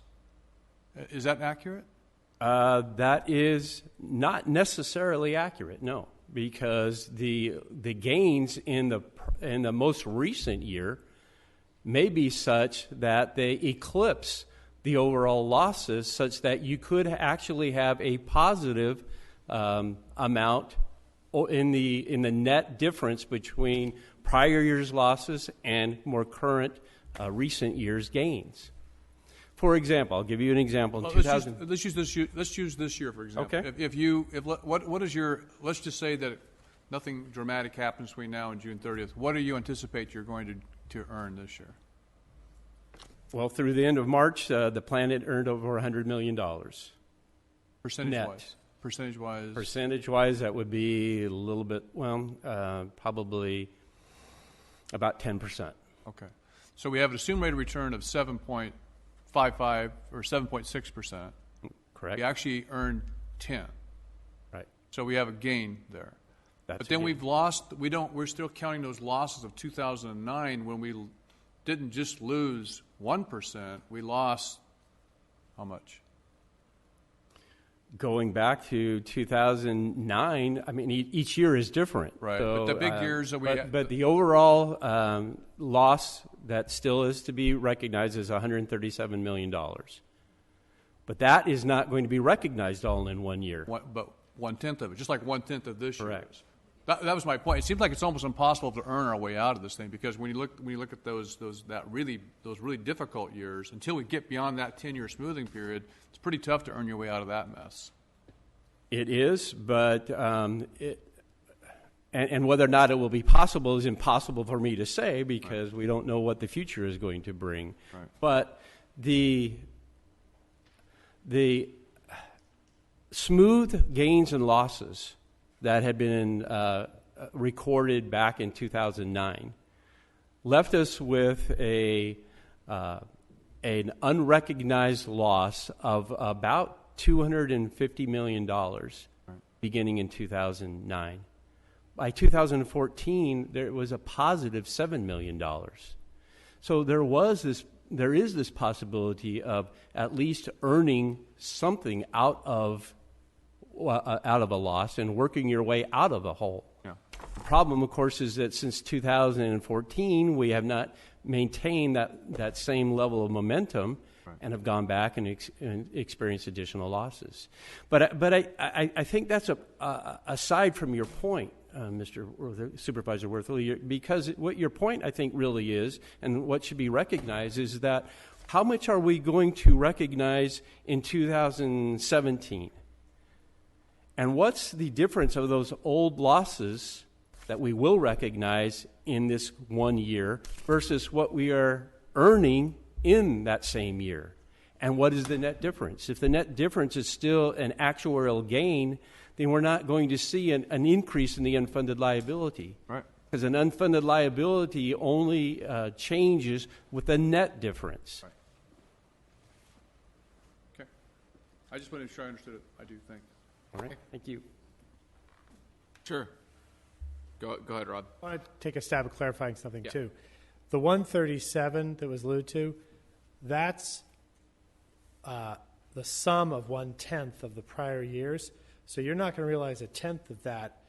That's the aggregate. There's a series of strips. So that the losses from 10 years ago will be fully recognized, but I can't do the math, but that's the last 10th of 9 years ago and the last. So you'll realize 10% of the huge gain from this year, which could offset. I mean, if they earned $1 billion, that would offset the 137, but it's not 10% of the 137. It's a rolling series of strips. So you might think about, hearing all this discussion, if you did a POB to agree to change your smoothing to the term of the bonds. Rob, do you want to also just jump with the POB to fund the 115 trust? Yeah, playing TV lawyer, our research is that you can't do a classic pension bond, i.e. the no assets, the bond you did before, to fund a 115 trust, because when you do a pension obligation bond, as I think David got into, the legal theory is that you are refunding an obligation that you have, and to do that you need to transfer money to Tessera to buy down the portion of the liability, whereas putting money into the trust, which is not a Tessera asset, it's a county asset, we don't think that's for county's own counsel to resolve. But a lease revenue bond, for sure. Yeah. All right. Thank you for that clarification. Next up, PARS. Mike? Oh, Mitch. Okay, great. You're just the figurehead, right, Mike? Well, if you're going to listen, it is an honor and pleasure to be in Tulare County Day before all my friends and board members and the council staff today. We really appreciate the opportunity to be part of this presentation and hopefully part of the solution that the county deals with this problem. I'm going to turn it over to Mitch. Thank you, guys. Thanks, man. Thank you. Mitch Barker, Executive Vice President with PARS. Mr. Chair, members of the committee, it's an honor to be up here. Without question, I love getting out of Orange County and all the traffic down there. Soon bloom. 3 significant things happened in 2004. I began with PARS. Been a 13-year relationship. It's very exciting. Number 2, I met Mike Graves. My life has never been the same since. He reminds me daily of this term county land and how it's different than cities. Yeah. And he is certainly right about that. For those of you who don't know Mike, he's former supervisor with San Benito County and past president of CSAC. He keeps us on the straight and narrow. One of the other key things happened in 2004 is GASB came out with a statement, number 45. And it was all about retiree medical, better known as OPEB. You got to measure the value, you got to put it in your footnotes, and then you have an option as to whether to pre-fund or not. So this whole concept of pre-funding really began right then. In 2007 was really when it kicked off, when they had to start measuring. Our Section 115 trust team is made up of 3 strategic partners. PARs, we're known as trust administrators. We design these plans, we implement them, and then we administer them for the life of the plan. What do we really do? The unsexy word is record keeping. The technical word is sub-trust accounting. What that means is one trust, a multiple employer trust, that multiple agencies join, and we got to keep everybody's assets, earnings, and liabilities separate. But the beauty of the multiple employer trust is economies of scale. It spreads cost over everybody and keeps costs low. U.S. Bank is our trustee, so they're the custodian of the assets. They safeguard the money. This is a walled-off trust, which means it's not accessible by creditors. So if, God forbid, PARS, U.S. Bank, or Highmark, or even the county were to get in financial difficulty, that money is not accessible by creditors. It will be there for the benefit of your retirees. And Highmark Capital is our investment management partner. We've been working with them for 21 years. They are fantastic. They have an open architecture platform, which means they can choose any fund in the universe. There's 14,000. They have a research group to help cull that down into a working group of about 100. Then using a baseball term, we've got to figure out which 15 to 20 get on the field to play, knowing we've got a deep bench of about 80 that we can pull from if a fund is not doing well. And really another key thing is investment policy assistance. There needs to be a written game plan on how we're going to achieve your target rate of return. At what risk tolerance level do you feel comfortable about? What's the asset allocation, stocks, bonds, and cash? And also the section I really like because of where I live is what are the prohibited asset classes? I live in Orange County. What happened in 94? Not so good. Okay, so what do you think is number 1 on our list that we can't touch? Derivatives. No raw land, no precious metals, no commodities. So we stay away from the risky stuff and we stick to blocking and tackling.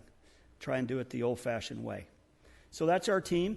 Thanks to Mike helping introduce us to counties. We have 20 clients that have adopted our 115 trust to pre-fund either retiree medical, better known as OPEB, or pension.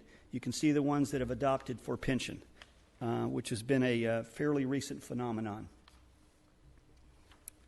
So let's talk about the trust, which is what Mike really wanted us to focus in on. This is a tax-exempt pre-funding vehicle. And we got a private letter ruling from the IRS blessing this. Why did we do that? Well, we were actually the first one to get a 115 trust set up and running for OPEB back in 2007. No one had done that before. They had used something called Aviva. It's not very friendly on the public agency side. Our attorney said 115 trust was the way to go. We got a private letter ruling for the OPEB-only trust back then. Approximately 5 years ago, folks started asking us about pre-funding pension, setting money aside for pension. Great idea, great concept, but we said we need approval from the IRS to make sure that they bless this as a tax-exempt pre-funding vehicle. So we've got that. And it's a combination trust. So any agency has the ability to pre-fund either OPEB or pension. OPEB, you're very, very, very fortunate. Your unfunded liability is only about $4 million on the OPEB side. Oh my gosh, there's a lot of counties that would love to switch places with you. There's in the hundreds of millions, and one of them's over $1 billion. So let's focus on the pension side. Your unfunded liability is $238 million. We've seen that on a prior slide. And your ARC is about $38 million. I mention that because below the pension bucket, in our program we call for the pension pre-funding is pension rate stabilization. There's 2 ways the money can come out. We can either reimburse the county up to 2 years. So if your ARC is $38 million, multiply 38 times 2, that's $76 million. So if you had $75 million in trust and something happened, hardship or otherwise, and you needed that money, you could take out all $75 million to reimburse the county for your pension expenses. Does that make sense? That's real important to know. We want you to know that there's a safety net there, and it very much can be gotten to if you need it. The second place the money can go is to the retirement system. So you tell us how much you want paid and when, and we can send the money directly to the retirement system. One key thing, the way we've set it up, is the bottom right there. There's no cost to set up this trust, and there's no fees until assets are put in the trust. So a number of agencies have said, I love this concept. This is the perfect time to do this.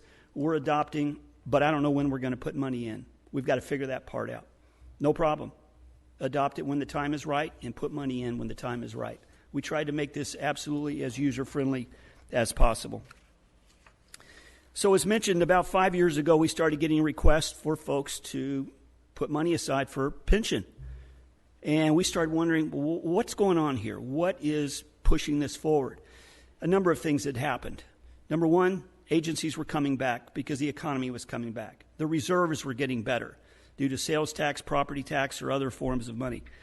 And they said, we don't want to leave it in the general fund. We're not earning much there. We want to put this somewhere else. You've either helped us on the OPEB side, or we've heard about you. Can you do a 115 trust for pension? Something else got the process going too.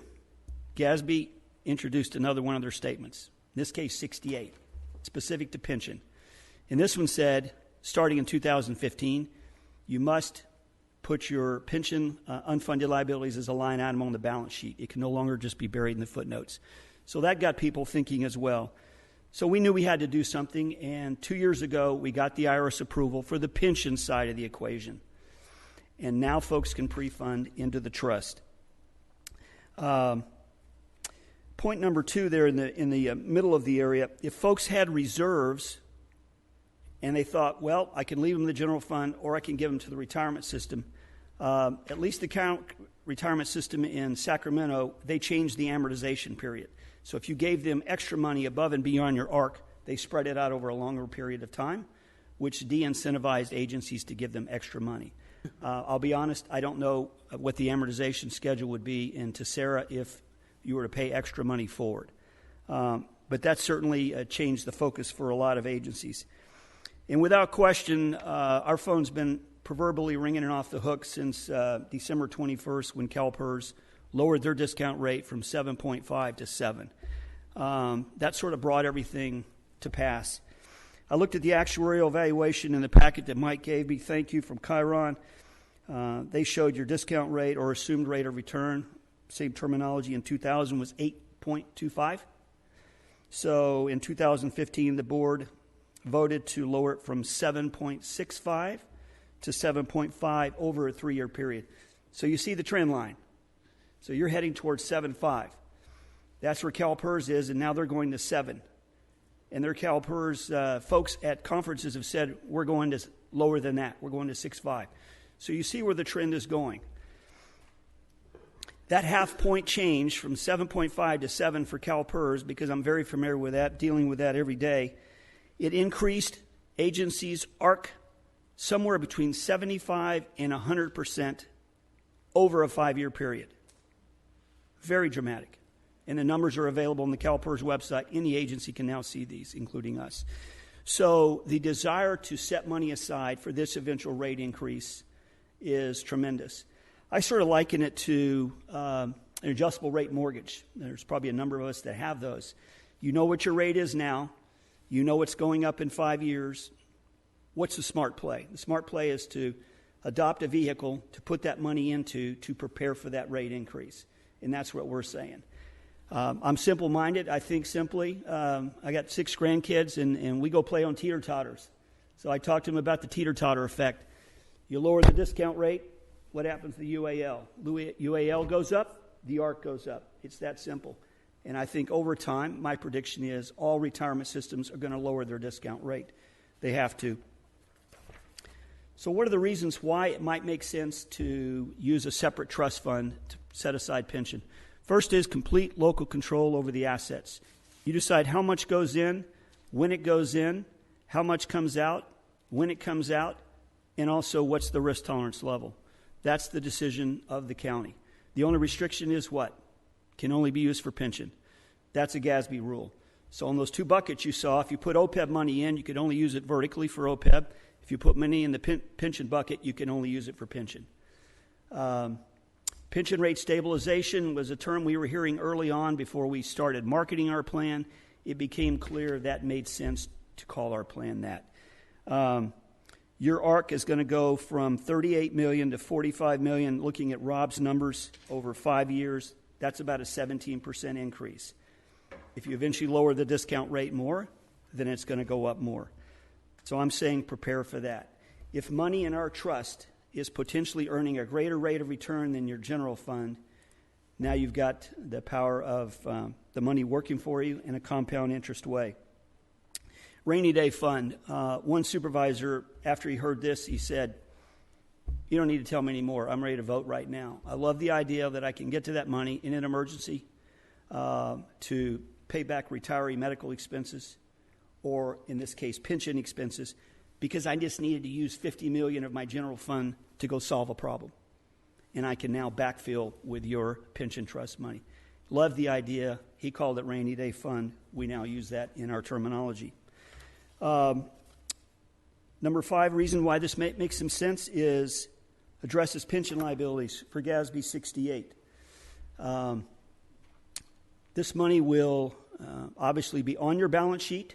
We're still awaiting the final ruling from GASB as to whether it would offset NPL, net pension liabilities. But the leading actuary has spoken on this matter in California, John Bortel, and in his opinion, one, it's still a good idea to pre-fund, and secondly, it is still offsets total balance sheet liabilities. So even if GASB were to not agree to an NPL offset, it would still offset total balance sheet liabilities, which is very much a positive. And you could obviously always pay the retirement system at any point in time to get a true NPL offset. When I go to conferences and trade shows, which is frequently, I talk to Fitch, Moody's, and Standard & Poor's, and they've all given us very positive reviews of our program and said, this is great. You're helping agencies set money aside for future pension obligations, which are rising. And they've indicated that some may actually get an improved credit rating down the road. So they really like the pension rate stabilization program. Number 7, actuarially sound retirement system. That just goes without saying. Again, if you're putting money aside for future pension obligations, it's going to make it more sound than it might have been before. And then the final reason why we think this makes good sense is diversified investing. You get the potential for a greater rate of return than leaving the money in the general fund. How is that possible? Well, there's 2 particular California government code sections that we use and focus on. The one for your general fund is governed by 53601, which says that you cannot invest in equities. You can't risk that money. It's got to be there to pay the bills. Us, CalPERS, and Tessera, we all operate under 53216, which says you may invest that money in a diversified portfolio in a prudent fashion. So it's up to each agency to decide in our trust which risk tolerance level are they comfortable with. And every county is different, so the demographics can be taken into account when you pick out that risk tolerance level. We have what we think is a simple but inflexible investment approach, working with Highmark Capital. They would have an input phase where we would talk to the county or the committee and talk about what's your target rate of return. Is it 5%? Is it 4%? Is it 7%? What's your number? What's your risk tolerance appetite? Any thoughts on asset allocation? And at that point in time, Andrew Brown, who would be your portfolio manager, he's got 5 model portfolios to pick from, ranging from conservative at the bottom to capital appreciation at the top. Or if a county said, no, those models are too restrictive to me, I want to do some customized type things, I may even want to go into individual securities, which have no fund level fees, keeps costs down, we can do customized strategies. It's very common with our county clients to do a custom strategy. In the end, far right, this is the key. You have a dedicated portfolio manager that takes on the fiduciary responsibility of managing your money. Yes, certainly you want your input, but he has the overall responsibility to manage it. And as mentioned before, he's going to draft that investment policy that is his 5-page game plan on how is he going to achieve your assumed rate of return. And that way, if Portfolio managers change, staff changes. There's a surviving document that either the board or the public and anybody can say, how are we going to get this done? And he does annual on-site reviews, and his cell phone is available at any time. What happened last year? Three significant events that rang the phone a few times. January 2016, worst January in the history of the stock market. Got a few phone calls. Walked a few people off the ledge. Fortunately, March came back, made up for the whole quarter. June 2016, Brexit, market down 500 points. A few folks wanted to talk. November 2016, Donald Trump got elected, overnight futures down 800 points. Folks want to talk, you're going to have a portfolio manager that would be there to assist you. Here's the returns on page 11. These are through March 31st through the first quarter. All 5 risk tolerance levels, ranging from conservative at the bottom up to capital appreciation. For OPEB, the retiree medical side of the equation, balanced has been the most common choice chosen over 10 years. Why? Been around longer, high target rate of return in your studies, and folks have been brainwashed. Think long term, don't you touch that money. Pension, this market's only been around 2 years. It's still new. What are folks still remembering? The recession, the loss. 2, I don't know exactly how Tessera did last year through 2016. CalPERS earned 0.6. Pretty bumpy ride. They don't want that bumpy ride. They want a smoother ride. So the most common choice for our pension rate stabilization program has been moderately conservative, the second one from the bottom. And then the second most common choice has been conservative. And the other reason, sorry? Mitchell, real quick, not to interrupt, but you also said that a lot of your county clients are choosing custom options. Do you have any sampling of what their rates of return have been or not?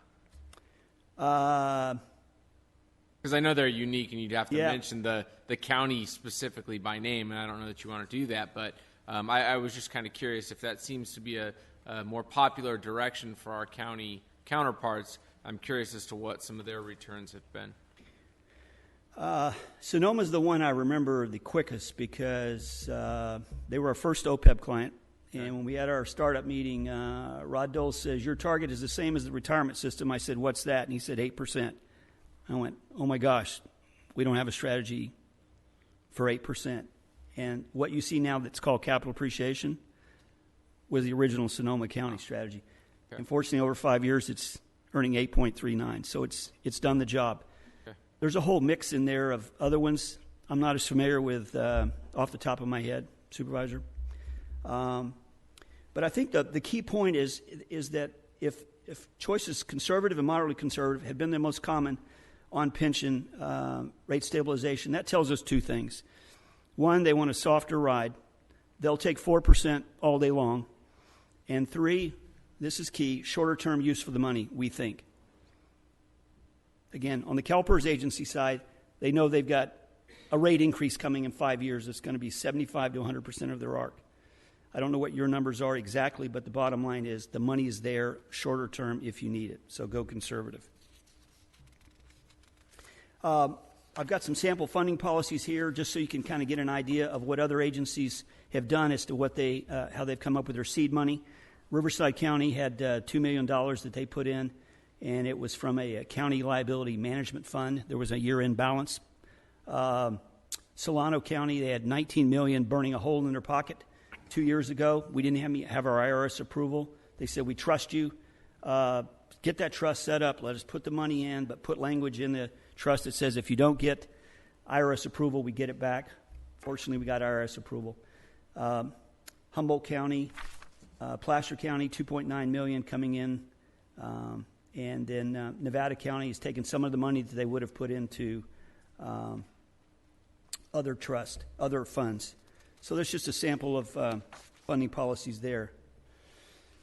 And then Mike asked me to touch on fees. So the PARS Trust Administration fee, again, there's no setup fee. We have a tiered fee schedule that goes down as the assets build, but it starts at 0.25%, 25 basis points. We're waiving the monthly minimum because we would like your business. The only other fee would be the investment management fee, and that ranges from 25 to 32 basis points, depending on the risk tolerance level. So collectively, just to give you a feel for cost, if you put in $1 million in the trust and you multiply that times 55 basis points, 25 for us and 30 for the investment manager, 0.55, that would be a $5,500 annual fee or a $458 per month fee. We do charge monthly. So as you can see, not that expensive, but I think makes good sense. We'd like to say it's a great tool for your fiscal toolbox. You use it when you need it, if ever. Questions? Well, just a comment. When I first heard about this, I wasn't really excited about it because with our smoothing process, when you think about sharp upturn and so forth, the smoothing process really takes a lot of that out of our system. You can have a really bad year, but you're only going to recognize it, or a really good year, you're only going to recognize 1/10 of it. But the idea that being able to turn, at any point in time, if we decided to build up a certain amount of capital and we want to just make a contribution, I'm assuming we don't have a penalty or an amortization requirement. We can actually get credit for it when we put it in. To me, that's of a greater interest because I think the idea of sort of creating a savings account and at some point you sort of say, well, let's make a contribution to help bring down our unfunded liability. Here's a sum of money we can help to do that with. So, I mean, to me, that's of a greater interest than the stabilization part of it. But I know a lot of places have got 3-year amortization, 3-year smoothing or 5-year smoothing. That's a much bigger question for them, I'm sure, of having this there. And I think Dave didn't talk to it, but I do believe that the retirement board, and we met in our meetings, they're looking at going down to 7% at 5%, 5 basis points per year. So it is coming. We know those points in time are going to be occurring. So I can see where that would be helpful in that regard too. Well, one last thing, and I'm assuming I know the answer, but when you look at your return on investment, then those are gross returns, and then your fees come off the top of that. The convention is that you net out fund level fees, but you don't net out investment management fees. Right. So you would need to net out the 55 basis points from those to have a true net return. Thank you. Okay, any other questions or comments? All right, thank you very much for that presentation, Mitchell. I knew I was in between you and lunch, so I tried to rev it up a little bit. No, hey, you did just great. We still have about another hour-long presentation from the sheriff's side. No, I'm kidding. Those guys actually left already. They were getting a little bit overwhelmed by some of the financial information. All right. But thank you. Thank you. Can we take a little break? Actually, I was thinking that because of the length of our thorough retirement investigation into retirement financing, our public safety folks on the sheriff's side have left. They were waiting in the lobby, and they just let me know that they were leaving for some other engagements that they had. So what I would suggest we do is we make them the first item at our next strategic financing committee. I did tell them that I would do that, so as long as we're okay with that. I think there's not going to be too many people that are going to be upset they get to go have lunch right now instead of listen to funding the sheriff's department. So We're done. Any other questions or comments about that? Well, if I might just say something, Mr. I really appreciate the information. I think, again, it's helpful to us to look forward as to what direction we should go. Sure. My take on this has been for some time that when I see what we're being charged by our retirement board based on their assumed rate of return, and when I look at the marketplace, I just see this difference. And I'm just hoping there's a way we can take advantage of that. I know in some cases where counties are really struggling financially, they're just trying to find a way to save a buck. In our case, because we are in fairly good shape, we don't have indebtedness other than our retirement indebtedness, looking at the opportunity to continue to make our contribution rates at equal or even perhaps a little bit greater sums in order to bring down our assumed rate of return, to me is a benefit to the county and to the people who work for Tulare County. And that's really what sort of triggered my interest in doing this. And as we look at those increases, which are forthcoming, we can see they're going to have a substantial impact. We look at negotiations with our employees and so forth. There's only so much money in that pie, and as more of it gets siphoned off to pay retirement, that means there's less to pay for compensation and other benefits for our employees. So I'm really happy that Tulare County is where it is, and I just will hope at the end of this we're going to make it even better. I mean, the result is to make a better system for the county going forward, and it's not like it's some kind of an emergency. It's just taking advantage of these market opportunities. Yeah, I think we're in a very fortunate position to be able to think proactively rather than be reactive when we do have a significant shortfall. So, Supervisor Crocker, would you like to make any comments? Yeah, well, I know for myself this was very educational, and I appreciate that, and it's pretty timely considering I'm meeting with Tessera tomorrow. So this was very good. Just happened to work out that way. I thought you were going to say very timely considering you're 29 years old. I'm 30. Oh, 30, but, that's right, 30. But thank you for stating my age. There were a couple of things that were brought up that I'd like for the committee, for the next meeting, to look at a little bit further, that I think needs to be part of the mix. And it was mentioned in the first presentation that we had that in addition to, there was a heavy focus on how we as a county can help with our contributions, but I think, in minimizing costs, we've got to look at some of those options. And so one thing that was mentioned was the possibility of a Tier 5 creation, and I don't know when Tier 4 was created. It may be that it was recently created, but I would be interested to see what that looks like. And as far as that, and then there was also, I don't know if it was specifically stated or not, but it was, I think it was kind of alluded to, but the fact that we have a defined benefit, what does it look like in the legalities, if there are, as far as going to a defined contribution, that's, I'm sure, very controversial, and it's something that that would only be for new hires, But as far as the fact that the defined benefit is really a dinosaur in the private sector, and considering long term, how do we really maintain that we're having that we're being good financial stewards of our taxpayer dollars? And then the last part is, if there is serious consideration as far as utilizing Millennium funds, what does that look like for capital projects? And so that's a big concern for myself, because I know we have great momentum with capital projects, and we're doing a lot of positive things with that. And so, is there a plan in place? And I don't want us to look at one option without looking at it holistically, as far as what are the impacts for space planning and renovation, as Mr. Hess's group is really taking the bull by the horns and doing a great job of getting our departments some better accommodations. So I want to make sure that we're not making decisions without looking at all of the impacts. And just to kind of dove off of that, I have been on the board for 9 years, and we have always had great success with our Millennium Fund, and that's always been a real pride for the board and a real pride for the county that we've kept this fund dedicated to improving county facilities.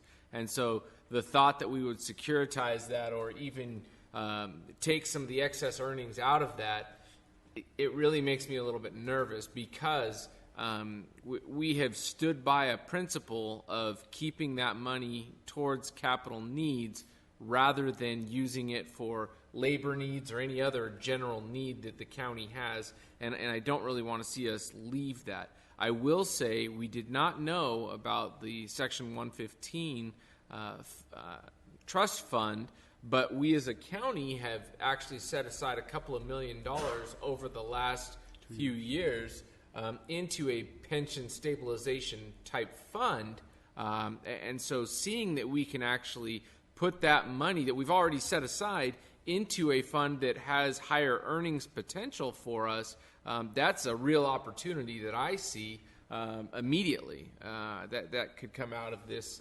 process and these informative presentations that we've seen. So I think there are options out there. Just you can go ahead though. Oh, I was going to comment something that Kyler was just talking about. Go ahead. That idea of defined contributions versus defined benefit. What I know is happening in a lot of jurisdictions, or some jurisdictions, have been kind of a combination. So they've reduced their defined benefit plans significantly to the point they're more like a Social Security. I mean, no one better expect that they're going to live on those defined contribution plans from a retirement standpoint. And then alongside that, there have been matching like 401k or 403 type plans where employees put in money, employers match those funds, and that becomes a total kind of a process. So I don't think it necessarily has to be, again, kind of like our situation here in terms of how we finance these things. Your retirement system doesn't have to be one or the other. I don't know. Dave can respond. I think it might even take legislation to get rid of your 37 Act thing. I mean, that's a whole different thing, I think, altogether. But there may be room within that to do more of what you're saying, reduce the risk on the defined benefit plan by reducing the actual benefits, but then at the same time, alongside that, have some other vehicle for your employees. Now, one of the dangers we've seen at the Air Board, which I sit on, who are tied to Kern County's retirement system, is that's what they have done. They've reduced their defined benefit plan significantly, and then they offer this other plan. And oddly, people are not availing themselves of it. So people your age, Kyler, are not thinking about retirement. And so here's a great plan of matching funds that they should be availing themselves of, and they're not doing it. So that's one of the risks for your poor employees. They need to be educated and really jump into the system. Right now, there's no question. It just happens, right? But when it's optional, some people don't take advantage of that. So, but your point's well taken. They think we, I don't know if we do, but others in our generation. I was just going to say, I think it's really funny that Steve looks at Kyler and he's like, people your age, it's like, man, I feel old and washed up at the age of 32. Well, Thanks. Maybe one of those. I think that's something that, because of that, it's a generational shift. It's no longer the job where you sit there and you work your way up and you have experience where there's 30 plus years of experience. All the more reason to be investing in something which is portable, which they're not doing. I agree, but welcome to our electorate. Well, anyways, so back to what I was saying, and now that I've lost my train of thought, thanks, Steve. But really, I will just kind of conclude and wrap up and just saying this is a great experience, and I'm glad that Tulare County can be proactive instead of retroactive, and that we are really looking to the future. It's really what the mission of our county is delivering critical services in the most cost-efficient and most effective way. And we will not be able to deliver services if all of an increasingly higher amount of general fund dollars are forced to go towards covering retirement and other purposes that we have not planned for. So it's looking to the future. It's making sure that when the younger generation here gets older, that the county can continue to provide critical services and infrastructure for the place that we all call home. So I really appreciate everybody coming here, and I appreciate you showing interest in this subject as well. And Mr. Spada has a few comments. Mr. Chairman, just one comment. As I understand it, we will continue this matter with respect to the detention facilities to next month, and that will be the first item on the agenda. And then what I would suggest is we also continue this item, and there are a number of questions raised by the committee members, and we can have a report on those items. Great. I think that's a perfect idea. So we will follow up on this and address some of those issues in our next meeting following the public safety item. So because we are continuing that, we will skip item number 3. We will move on to item number 4 on our agenda, which is a future meeting schedule. The next meeting date is going to be July 20th, 2017, right here in this room at 10 a.m. I thank everyone for coming, and I hope everyone has a wonderful lunch and looks forward to our board meeting at 7 o'clock. I'm expecting all you presenters to stick around for the board meeting at 7 o'clock this evening. Thank you. Have a great evening, or a great rest of the day.